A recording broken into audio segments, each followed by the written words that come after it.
Welcome. For the people who don't know me, I'm Bhante Bodhidhaja. Often call me Bodhi. Short forms are kind of the preference in Australia. And I am one of the monks from Kusala Hermitage, but I do kind of call myself sometimes a temporary permanent resident because I do move around quite a bit. And I was over in Melbourne recently. They have a monastery there called Newbury Buddhist Monastery. But I have returned for the Rains Retreat.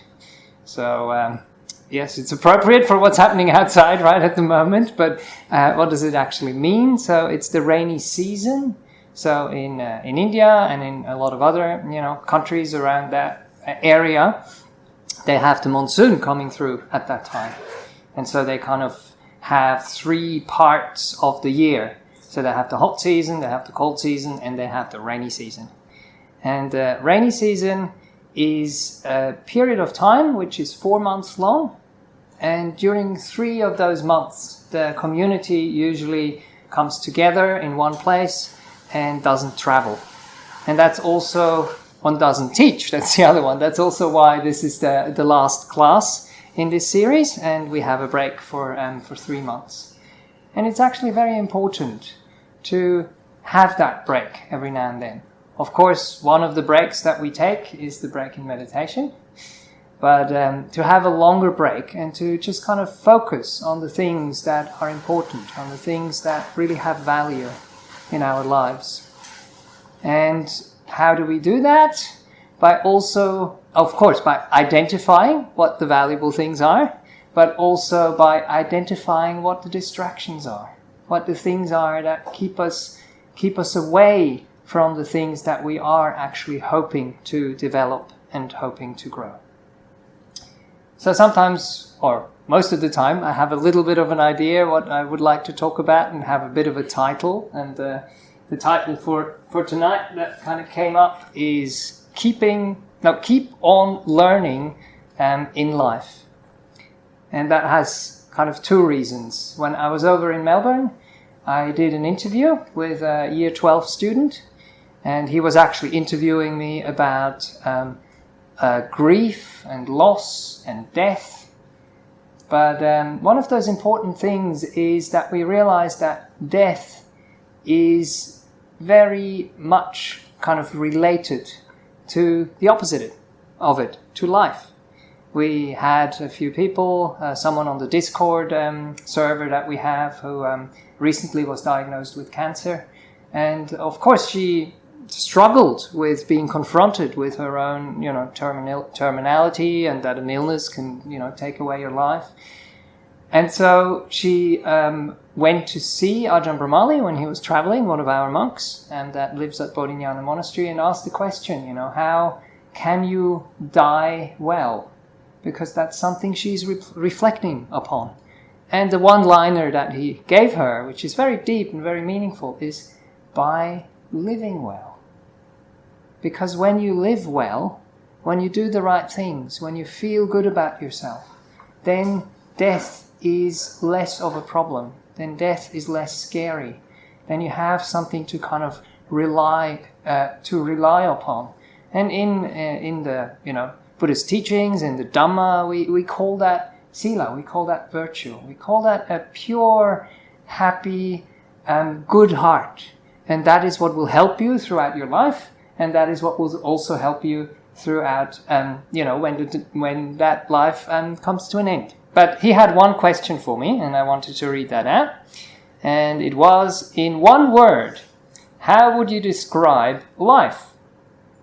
As in the entire process and the meaning behind our time here. And when I reflected upon that, the word that came up for me is learning.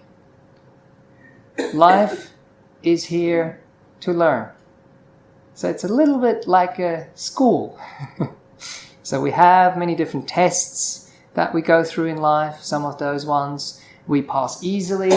Some of them we might fail, but we keep going and we keep trying and we keep learning until we can actually pass those tests as well.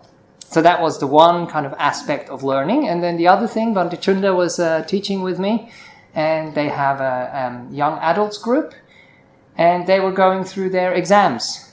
So they were actually saying, oh, please, can you talk to our students, because they now have exam stress. And then once the exam is done, then they have the after-exam stress of that stress that was there suddenly being gone and waiting for the results and all these kind of things. So I also kind of focused a little bit on what learning might mean and how it might be done in a skillful way. And to also be able to distribute, contribute something as a Buddhist monastic. I explained to them that, we don't really go to school anymore, but learning is something that happens during our whole lifetime, isn't it? And I also connected to my background, of course, for the people who haven't heard yet. I was a primary school teacher in my past, so education was something which was kind of close to my heart. And then I reflected upon learning, and especially how learning can happen in the best possible way.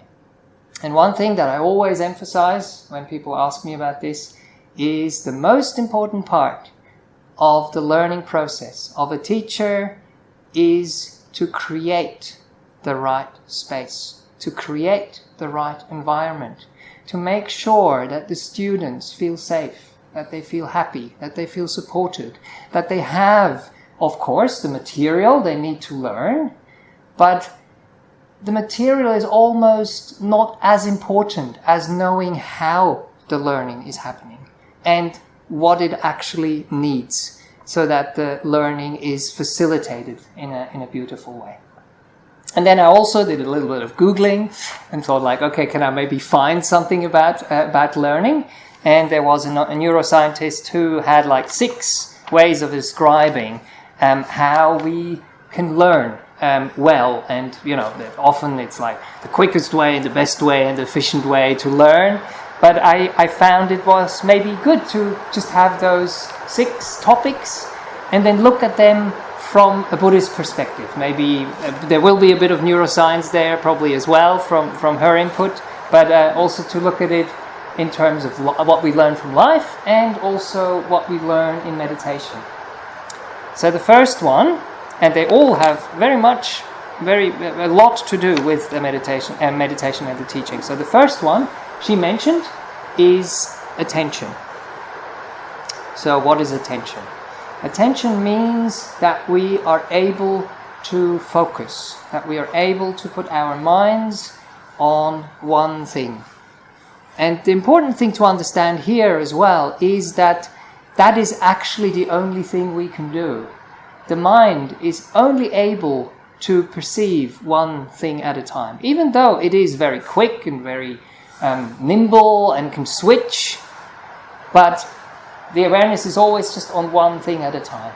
And what we of course learn in Buddhism and what we learn in meditation is to monotask rather than to multitask, to do so many things at the same time.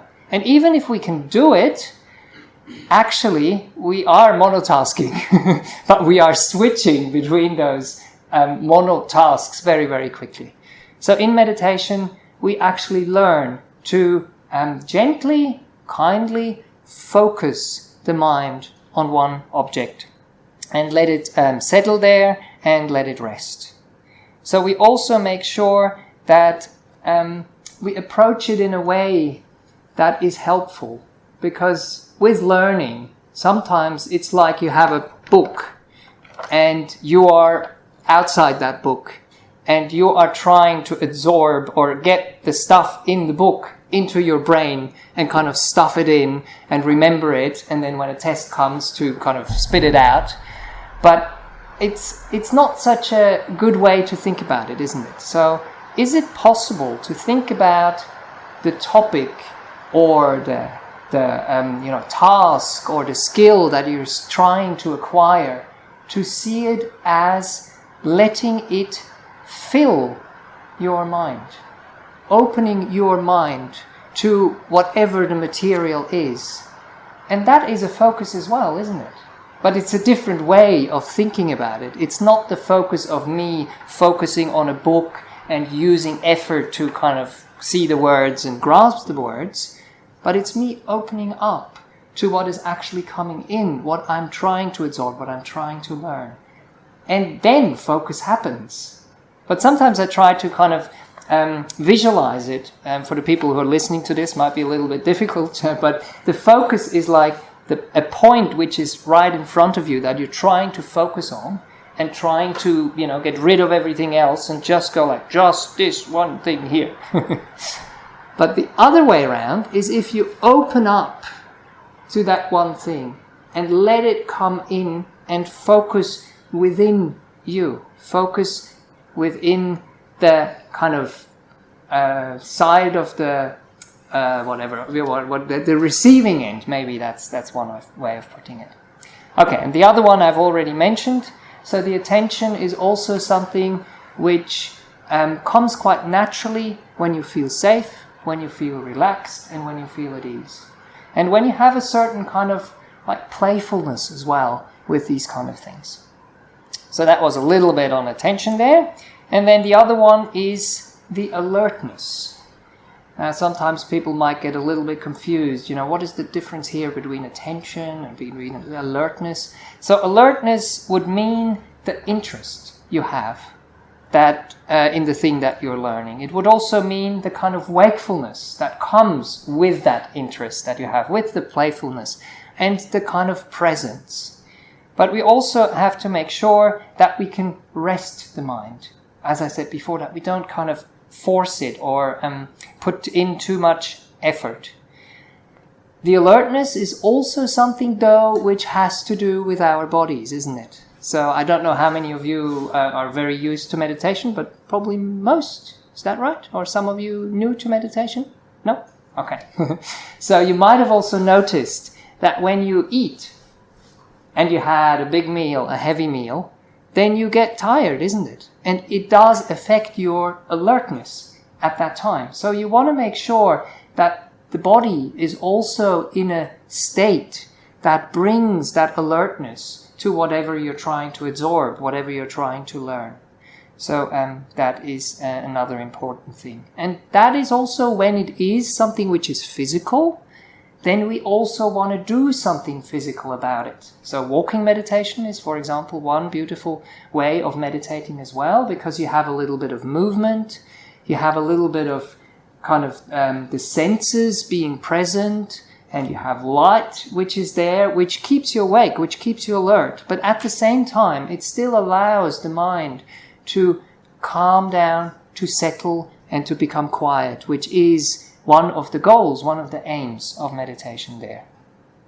Of course, other things we can do, we can get a bit of water, we can drink a bit of water, we can, use a little bit of water on our face, we can pull our ears or things like that to kind of bring a little bit of kind of wakefulness up when that is necessary. Have a bit of fresh air, or even just, the light, or just connecting to the senses. They often wake you up a little bit. So that will bring you the attention, the focus, and also the alertness that needs to be there to absorb something, to learn something, to be present.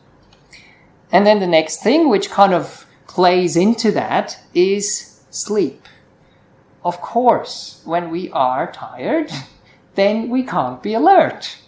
And when we don't sleep enough, when we don't rest enough, then it's very difficult to go into a peaceful, quiet state without falling asleep, basically, or just kind of switching off and getting the sleep that you have deprived yourself of before. Also, the rest there and the sleep, we have unfortunately become a society which is really sleepless and which is really restless. So if we can try to reduce the things that bring this sleeplessness, that bring this restlessness into our lives, then that will help us to be more alert.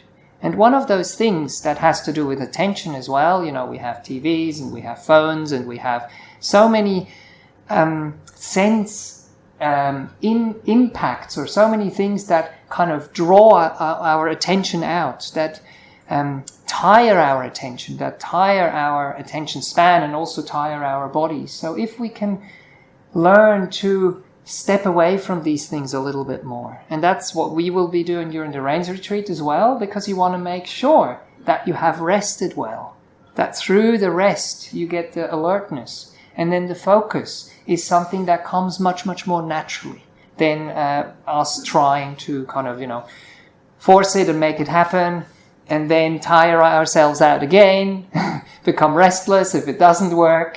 So all these things are kind of like working together. One of the things that I remembered a long, long time ago when I was studying myself, I don't know if this is just a European thing or if this is also said here in Australia and New Zealand or this side of the world, but they used to tell us to sleep on our study books. And if you sleep on your study books, then you will absorb what you need to learn. But probably it just tells you, it's not like superstition or whatever, and it's not going to seep into your brain because you sleep on the book, but it just connects those things together. So it is another good thing though, when you learn before you rest, or when you learn after you have rested. Because what happens, what I've heard from neuroscience is as well, that when you learn something and then you sleep, your brain will actually seep through those things and let them kind of be installed in your brain. That's one thing. And it will also weed out the things which are unnecessary. So learning actually doesn't just happen when you are engaging in a task. It happens when you sleep. And it happens when you sleep and then learn and then sleep and then learn. So it's important that you have those kind of rhythms that come together. So I just wanted to mention that there. And of course, in terms of meditation is one of those beautiful things that is not sleep, but that allows your mind to really rest and to really rest deeply, and to let the wisdom that you might hear in some talks or in a book to actually seep in, to resonate within your own heart, and to come out later down the track when it needs to come out. So was it in this one? Oh no, that's the next one. So repetition, I think that's one that we probably all know. That repetition is important. So when we learn, we used to have those flashcards where we would learn a word in a different language, and if you got it right, it would kind of move through the box, and if you got it right 5 times, then it's pretty likely that it's stuck in there. But one of the important things is, again, the combination of these kind of things. Repetition doesn't mean that you just keep going at it. You repeat it. And sometimes we do that in meditation, don't we? We don't combine it with rest. We don't combine it with letting go. We don't combine it with, trying, yes, having a certain perseverance, but a very gentle perseverance. And then if it doesn't work out one time, to just kind of back up and just watch and see what's happening. And then when you meditate another time, then have another go. So it's very important that we have those kind of times of sleep, times of rest, and times of a break in between as well.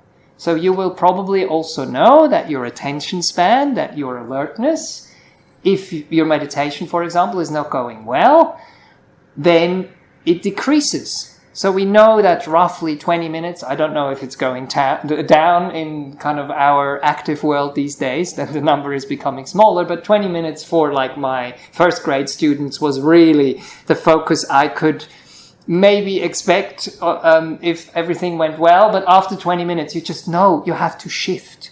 You have to have a break. You have to do something different. You have to do some movement. You have to do something physical. So it's the same with learning. So realize if you're trying to absorb something, if you're trying to learn something, don't just go, hitting your head against the brick wall again and again and again and think that when you repeat something many, many, many times that it will go in there. Repetition is important, but it's also important that it's spread out over time and not done, if you repeat, if you learn for a test, of course, it's not wise if you just do it in the 3 days leading up to the test.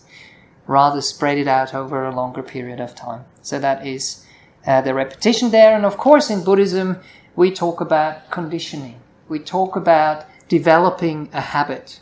And that is something which develops over a longer period of time. So we keep going, but we always step a little bit back and then go in again, step a little back and step in again. So that's what I wanted to say about repetition. And the next one I've already kind of mentioned a little bit, and that is the breaks there. So you allow the information to seep in. You allow the information to settle in your heart, give it space in your heart, so that it can come out when it needs to come out. But one thing that I've probably taught a few times, but I thought it's also quite helpful here. So you will notice when I do the guided meditation, I will also guide you, but there will be breaks. And those breaks are really, really important, especially when you are trying to absorb something on the level of the heart, on the level of emotions. And that's when I usually use the simile of the singing bowl. So we do that in the Brahma-Vihara meditations, like in the metta meditation, when we develop loving kindness, for example. Of course, you need the activity to kind of get the singing bowl singing or resonating, which is the hitting of the bowl. But then you want to allow enough time for it to resonate. You want to allow enough time for the words that I'm going to be saying in the guided meditation to land, to inform your mind, and to hopefully have your mind kind of turn in that direction of what the word actually means. And that's this beautiful reverberation of this bowl. So if we were just hitting it all the time, of course we get the tone, but we miss out on actually feeling, knowing, understanding what the sound is, what that hitting was all about, where it is pointing at, and what it creates in our own hearts, in our own minds. So that is where those breaks come in. And you will notice, the more your mind gets used to meditation, you point it in the right direction. And you have to maybe point it a little bit more in the beginning. But then it gets into the groove. It gets an understanding what's actually going on. It starts to get absorbed into the matter that the word was actually pointing towards. And then you need to hit it less and less. And then you will realize that it is actually still reverberating. Because you become more sensitive and you don't need that initial input anymore. So that's how the breaks could be coming in there in a kind of Dhamma way or in a meditation way. The last one is mistakes. And that is a very important topic there as well. We get this idea that we should be perfect and that we should be able to get the book out and have a photographic memory. Some people have. And then we can just remember what was in the book. Or we learn a new skill and we watch someone performing it perfectly and nicely and we go like, yes, I want to also be able to do that. But then we start training and we realize how difficult it actually is. And we start making mistakes. We start, little mistakes here, little mistakes there.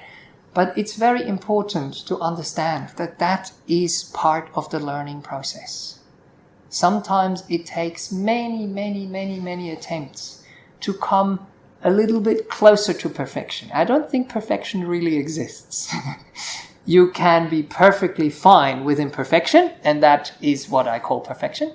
And you can get a little bit closer, but you can't never really get there. Because even we're going to have the Olympics happening soon, isn't it?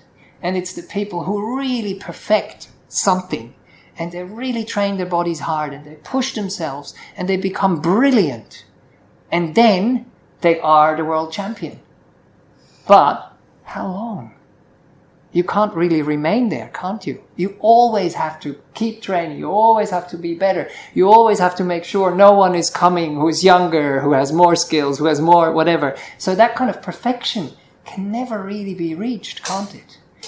So we want to make sure we don't push too hard and destroy our bodies or something like that, or even our minds in the process. It's good to want to do well, but do it with a mindset that doesn't care so much about being the best in the world.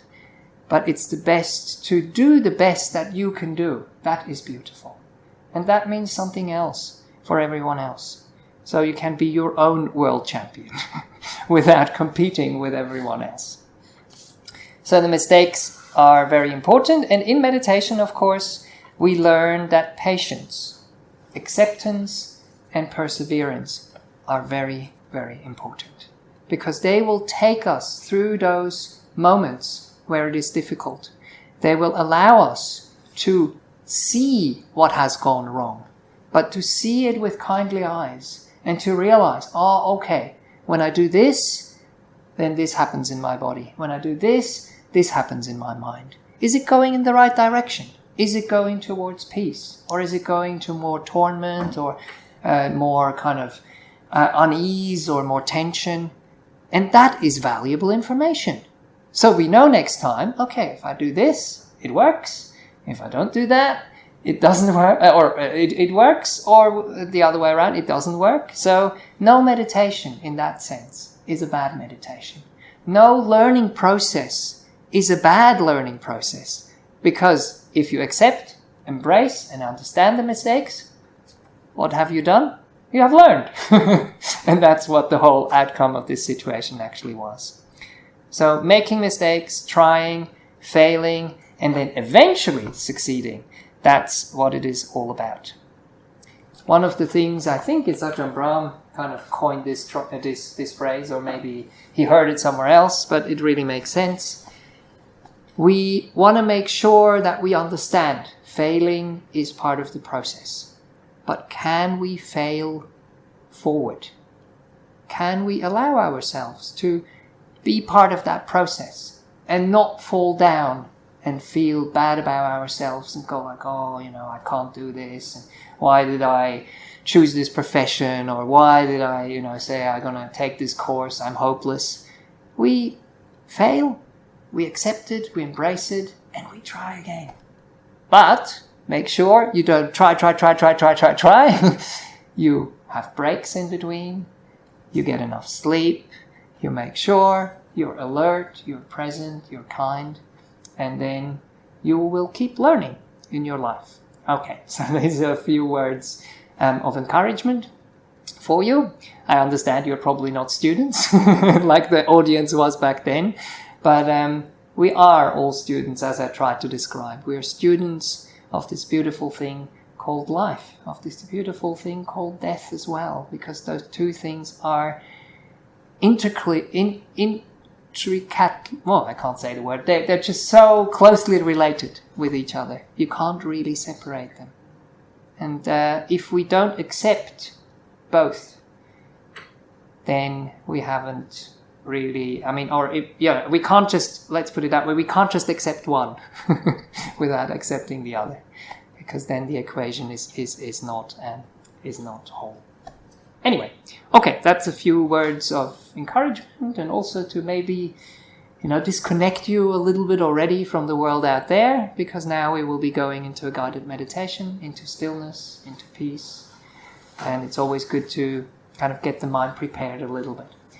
But I always also like to open up here if there is any questions, especially about what we're going to do in meditation, or about anything I said which is connected to the meditation. Please feel free. So good. All right, but we'll have a bit of time, maybe afterwards as well. Okay, so please wiggle around a little bit and get your body in a nice, comfortable position, in one which is restful, which is relaxed, but then also one which supports, if at all possible, that alertness that is important as well. And then you can allow your eyes to gently close as well.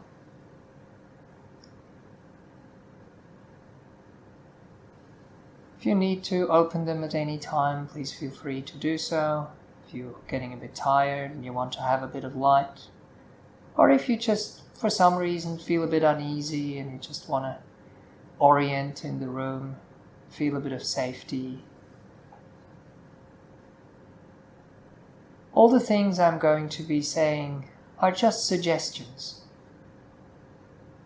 just guiding words, and please use them if they work, but also feel free to just do your own meditation or adapt them in any way that is helpful for you.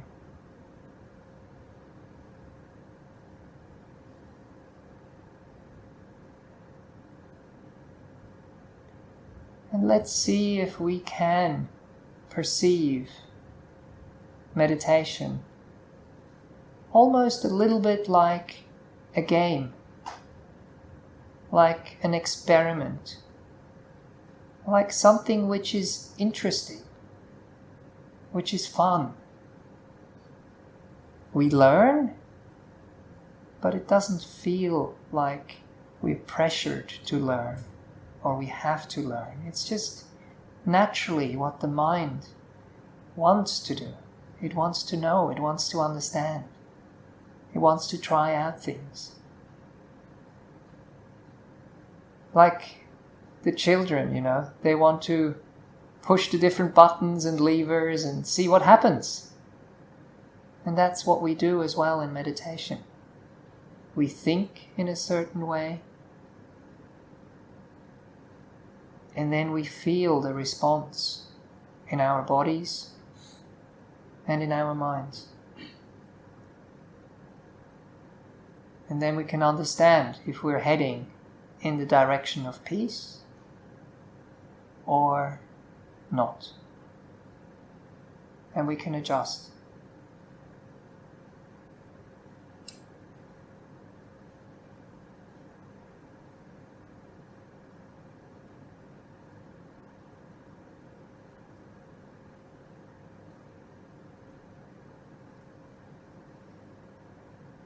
So as you allow, as I said before, the body, which we usually observe in the beginning, to fill your mind, to fill your awareness.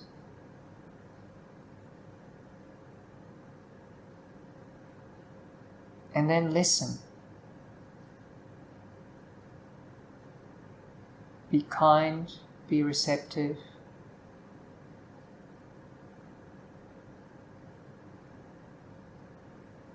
And allow things to relax. Allow things to find a place of being at ease.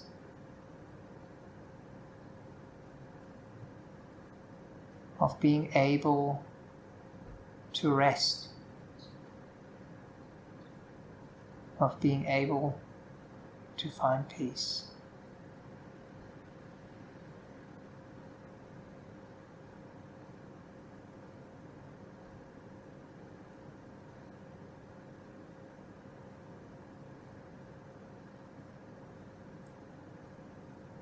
Allowing your head to be in the right place. You might want to wiggle it a bit, forward, backwards, sideways, and find just the right spot for it to be, where it's comfortable and at ease.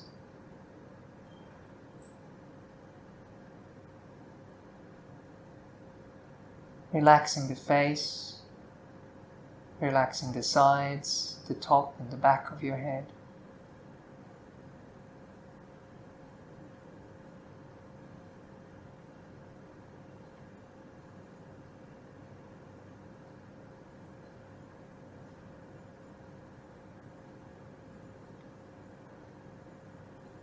Gently bringing your attention to your neck, allowing the feelings, the perceptions, whatever is going on in your neck, to fill your mind, to inform your mind, to connect to your mind.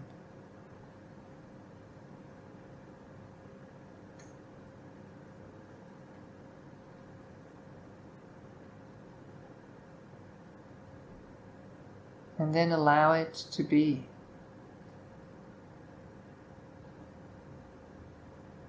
To soften.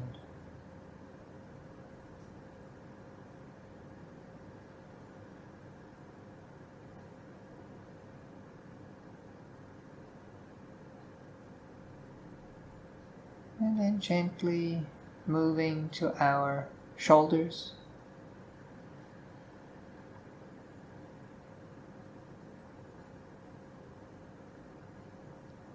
Asking your shoulders what might be the best way for them to be right now.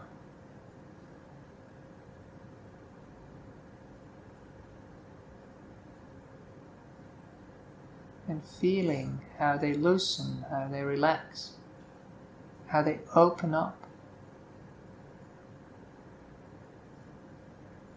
when you only give them space, kindness and care.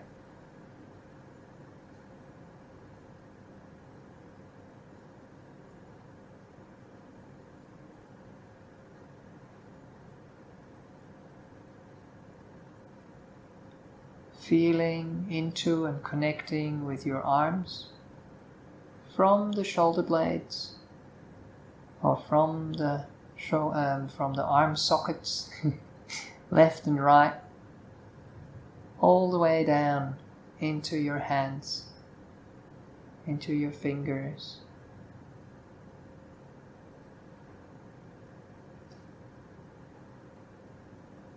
Finding a comfortable spot for your hands to be in, maybe adjusting them if that feels right.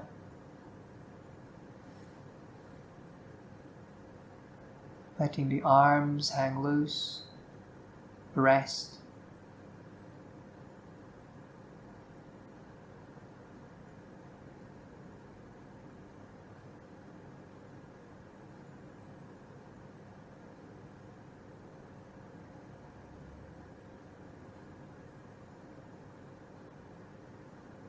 And then moving into your chest. If any area, by the way, is very, very uncomfortable, you can just leave it out and move on. That's no problem.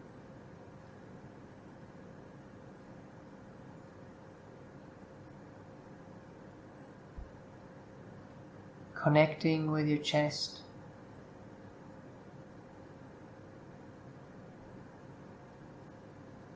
Allowing it to be open, at ease, so that the breath can flow freely,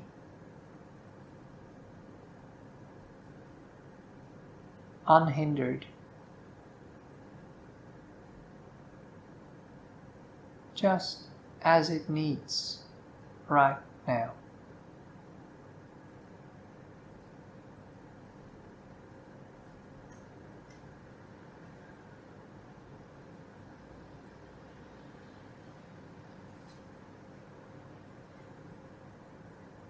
Not forgetting the upper back,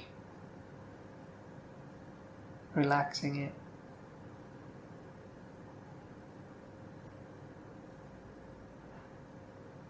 Including our spine.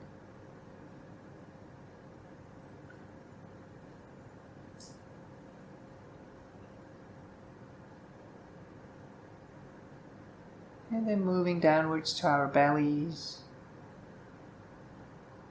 to the lower back.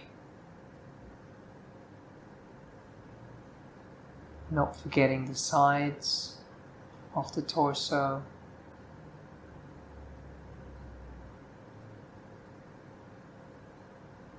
Letting that fill our mind and inform it, so we can respond with kindness, with care, with tenderness, with reassurance.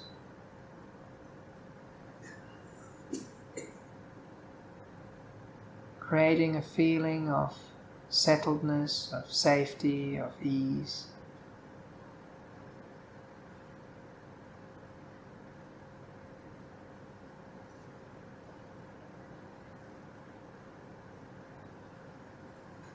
And then dropping into our pelvis, to the hips,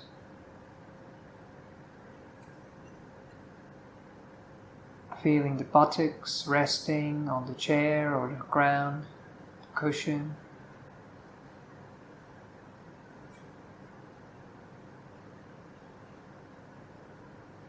Feeling the support and allowing that area to rest.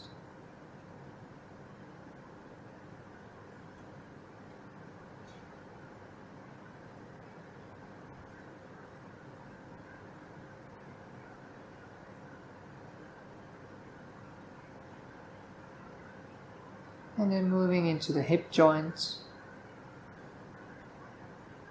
and into our legs. The thighs, the knees, the shins, all the way down to our feet.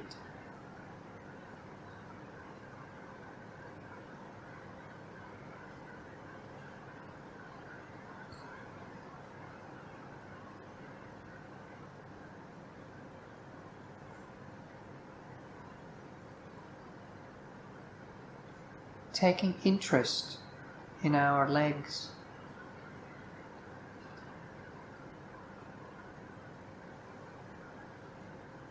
And in an experimental and experiential way, feeling how they're affected when we are kind, when we care, when we let them be.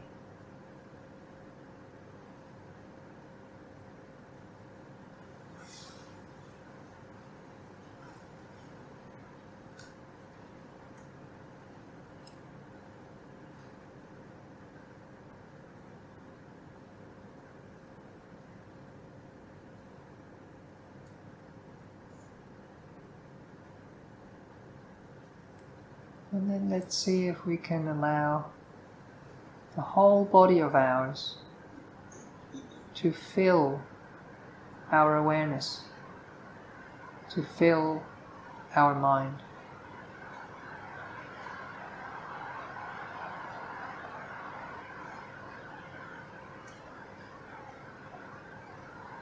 And allow it as a whole to become relaxed, fuzzy, warm,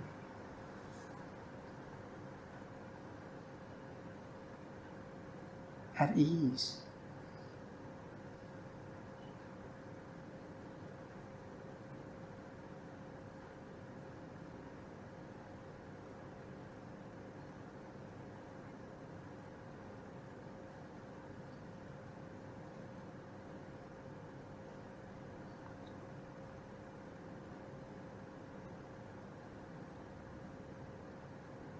And the more things settle, the more things calm down, the more we are automatically drawn inwards.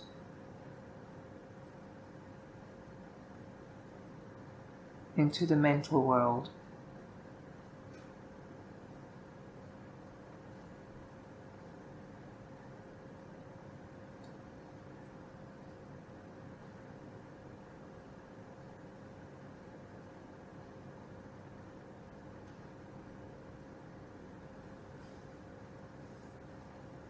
And what we might find here is some thoughts or remnants of thoughts, some emotions,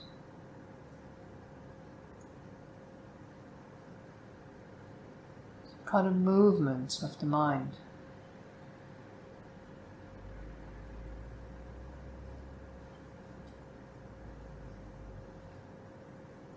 And as we did with the body, let's see if we can just be with them, gently holding them, giving them space.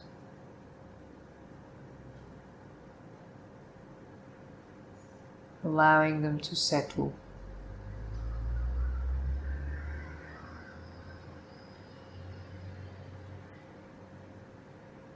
Allowing them to soften.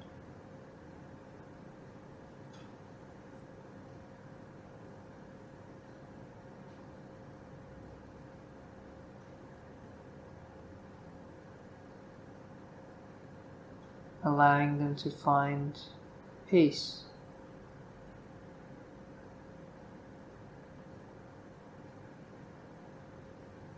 And some respite and rest.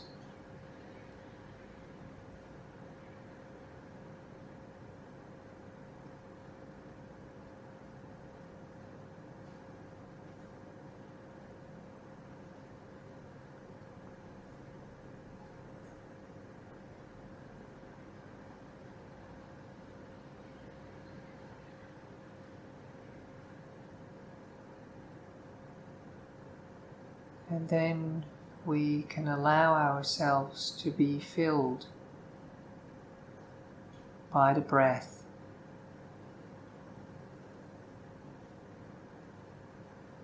Breath coming in, staying for a little while, and then flowing out. Little gap, and then flowing in again.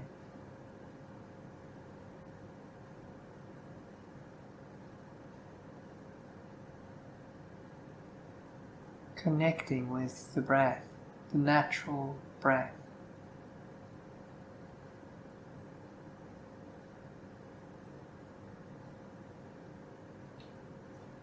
Allowing yourself to fall into the breath.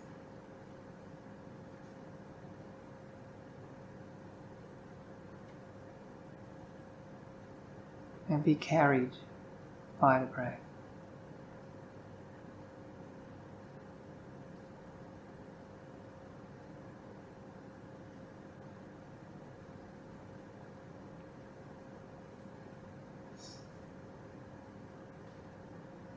Please enjoy the remaining time of the meditation, letting the words and the feelings that have been kindled resonate and deepen.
We find ourselves tensing up around something in the body or the mind.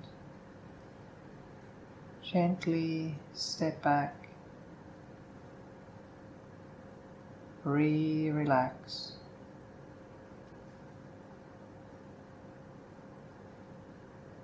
and just watch with kindness, with care, with reassurance, being peaceful.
Allowing the breath to guide us, to carry us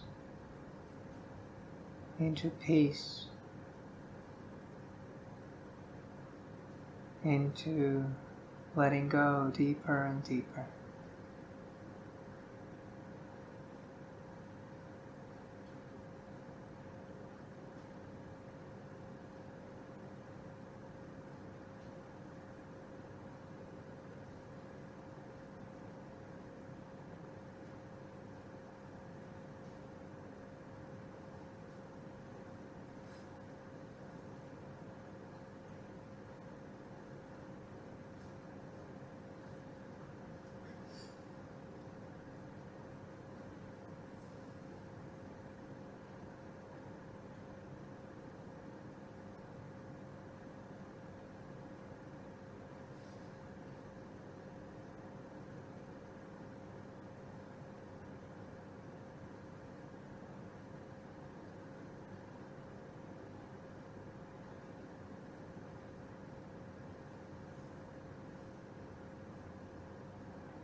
And as we will be slowly and gently making our way out of meditation,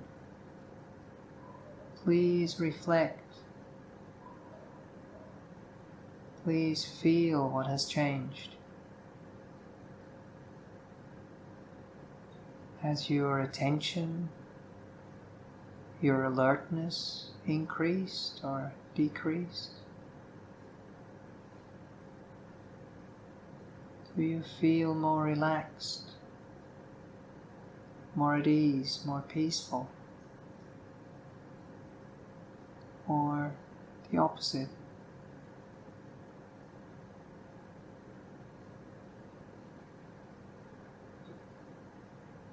And then don't judge, don't measure, but listen, understand, and learn, especially from the things that work well. Let them inform your mind. Let them teach your mind and your heart so it knows where to turn and where to go in the future.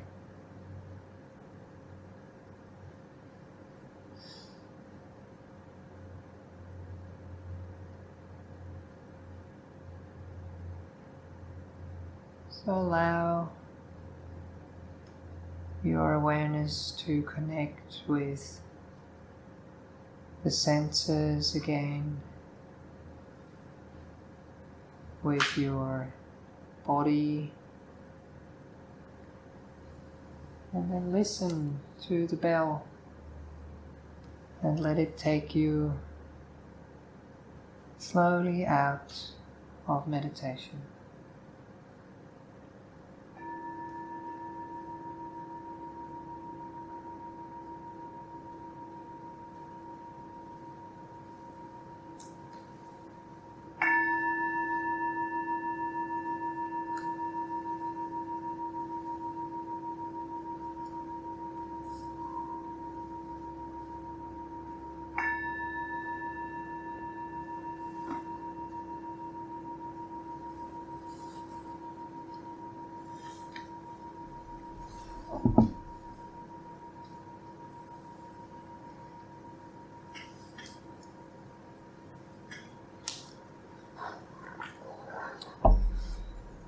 So, welcome back.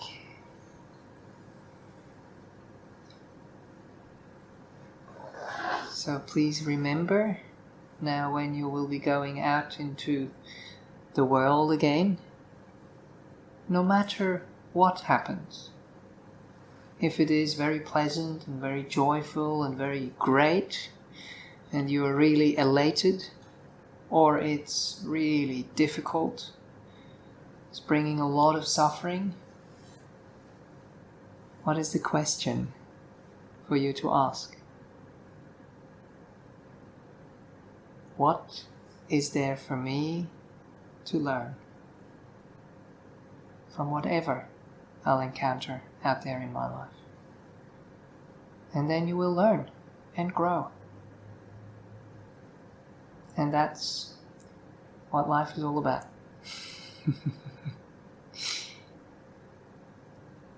But please feel free to ask any questions if you might have any, or share any experiences that you had in meditation that you would like to share or ask about. Last chance for 3 months. No, you can always come and have lunch with us, and there will be one of us available to answer your question if you have any, but we're not going to be coming out. You have to come to us during the Rains Retreat. Yes, please. Yeah, I was really intrigued by the separation of alertness and awareness. Yes. And I've noticed something about suffering where maybe I'm sitting in meditation and just really going through it, just really suffering. Yeah. And I come back to the present moment and I can't identify anywhere where the suffering is. It's not in any way tangible and I can't touch it. I can't define it. Right.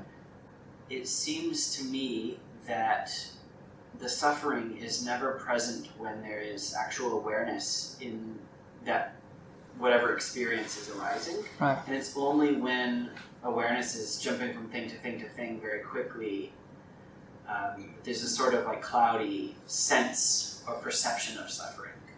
How do you see that? And well, probably suffering just needs certain reference points.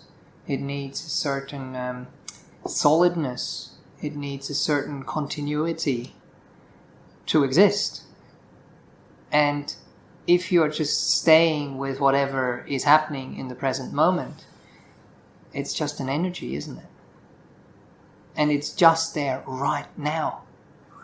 And then it's gone. And then something else is there again.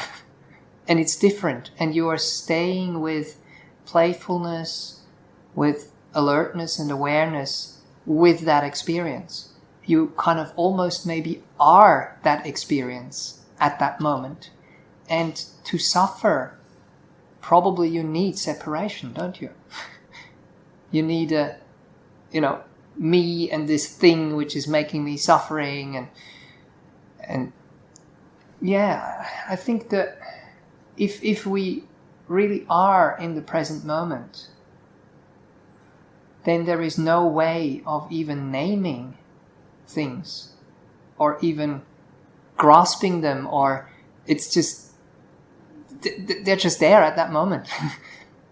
They just fill your mind at that moment, yes, but then they're not there anymore. So if you don't have any reference point in your physical body or in your mental kind of world that creates some friction or some hardness or some kind of tension, then it's just energy. And as long as it flows, right. Then I might even feel a sense of tension or a sense of hardness or sadness or pain even. Right. But when I'm paying direct attention to that, there's not the suffering that happens when I'm lost in a narrative. Right. It's not overwhelming. It's not. Like you said, it doesn't really have a way to be named. Yes. Because let's say it's not suffering, and it's sheer joy. If you're with it in the moment, it doesn't really have too many kind of features as well either, doesn't it? It's just, I don't know the best way to describe it. It just flows. And it's just doing its thing. And they're both energies. And if we don't interfere with them, if we don't want them to go this way or that way, or if we don't want to hold them and make them ours, we are just at ease. We're at peace with it. We're just resting in it, basically. Even though it's a movement. That's what I often tell people, with meditation. Can you somehow create that focus and that attention by bringing your mind to something and let it rest there? And even though that is moving at times, you're still actually resting on that thing in that moment. I don't know, it's very difficult to describe these things, isn't it? I hope it makes sense.